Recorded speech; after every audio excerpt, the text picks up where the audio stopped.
No tere kõigile, Hõbekun siin ja täna mõtlesin, et näitan teile mõnda münti, mis ma siin vahepeal saanud olen, soetanud ja ehk vaatame, mis need väärismetallide hinnad teinud on. Aga alustame näiteks müntidega, mis ma siin hiljuti soetasin siis. Siin on mul siis 1882 aasta Ameerika Morgan dollar.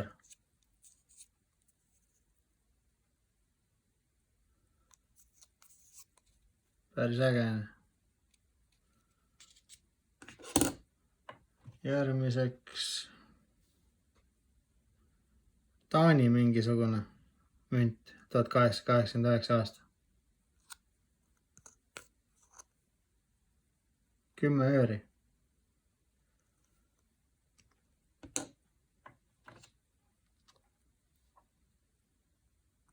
Austraalia 1951.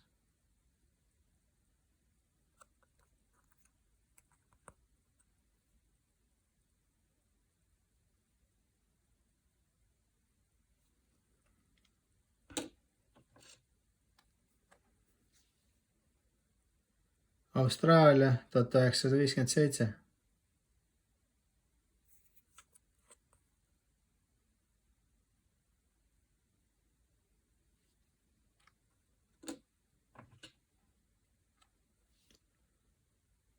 Lõuna-Aafrika 1956.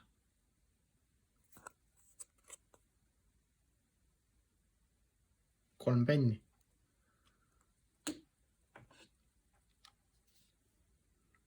Kanada 1907.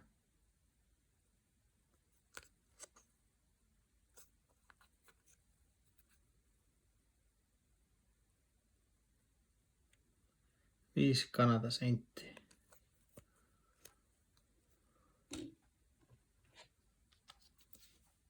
Briti-India 1904.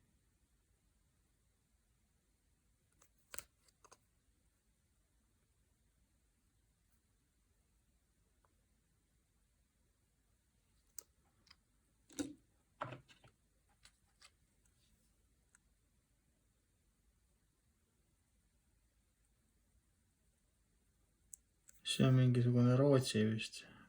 Rootsi on jah, üks krona 1939.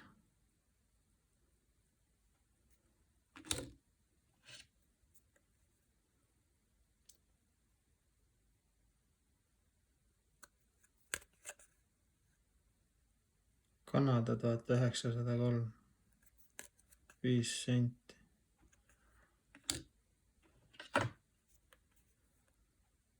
Austraalia 1954.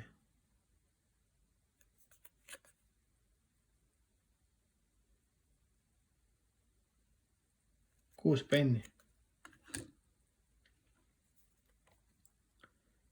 Liibanon 1952.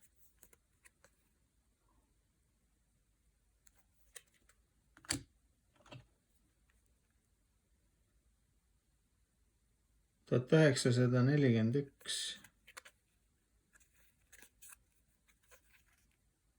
25 senti. Holland.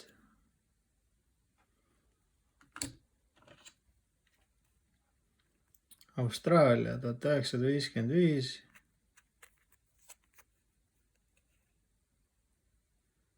Shilling.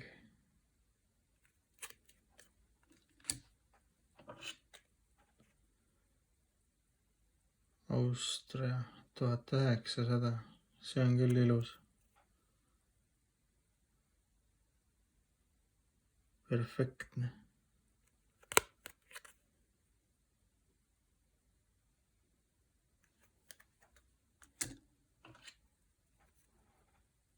Kanada 1919.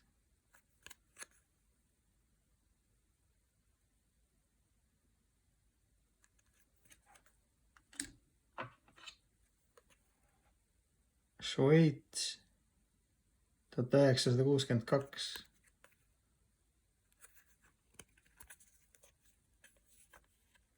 1/2 franki või?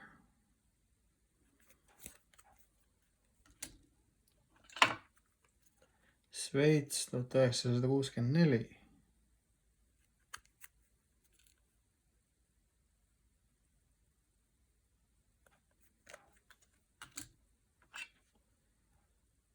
Šveits 1945.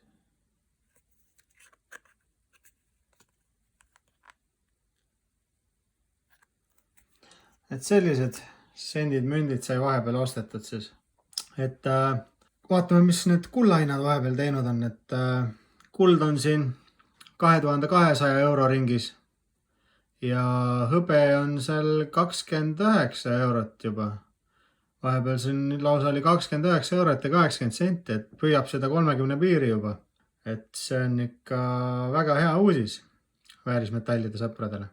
Et ehk hakkab lõppude lõpuks hõbe ka nüüd kullale järgi panema, mida ta oleks võinud juba ammu teha.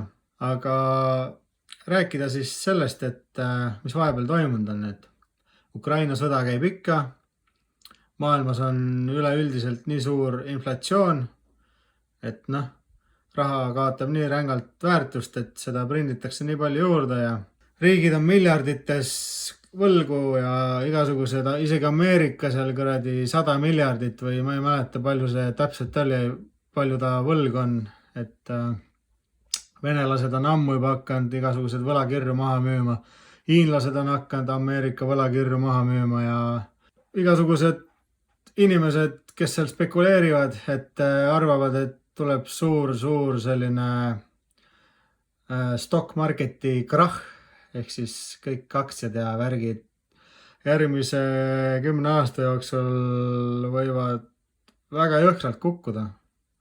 Muidugi mingid kukuvad ja siis ju mingid peavad samas tõusma, aga seda õiget asja otsida ja tabada on üsna keeruline niimoodi. Aga et oodata on siis suurt aktsiaturu krahhi, et võib kaaluda osade aktsiate maha müümist, kui olete aktsionärid. Aga mis puudutab siis kulda ja hõbedat, et kui maailmaturud ja igal pool on inflatsioon, siis väärismetallidel läheb tavaliselt väga hästi. Ja seda on ka ajalugu näitanud. Et kui te olete pikaajaline investor, kes ei hüppa kogu aeg sisse ja välja, siis teile peaks tulevik väga helge olema, kui te kogute väärismetalle. Lisaks siin hiljuti nüüd Iraani president sai surma ja välisminister kukkusid siis koos, nad olid helikopteri sõidul tagasi oma kuhugi sinna presidendi majja ja siis nii hull udu vist olevat olnud, et helikopter kukkus alla ja mõlemad hukkusid. Et seal võib ikka korralik riigipööre veel tekkida või mis iganes, et väga paljud iraanlased välismaal igal pool tähistasid, et president hukkus, et olevat väga halb inimene olnud. Mina ei oska seda öelda, aga ühesõnaga seal riigis võib hakata toimuma midagi enneolematut. Ja väidetavalt siis see võib lükata väärismetallide hinnad ikka kordades ülespoole jälle.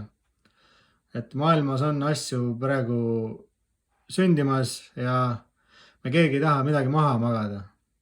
Ja ei soovitagi korraga hakata ostma mingi ulme koguseid, sest kes teab, võib-olla siin järgmine nädal juba midagi langeb, aga see on ju hea võimalus jälle natuke juurde ostamale, et natukese kaupa, vaikselt kas või iga nädal, iga kuu, midagi.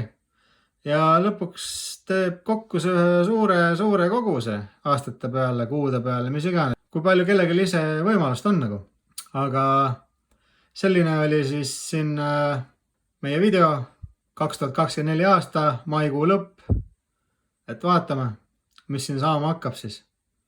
Tänud vaatamast ja kes ei ole veel jälgima hakanud, hakake subscribe ima, olete alati videotega kursis ja näeme juba järgmises videos. Tšau!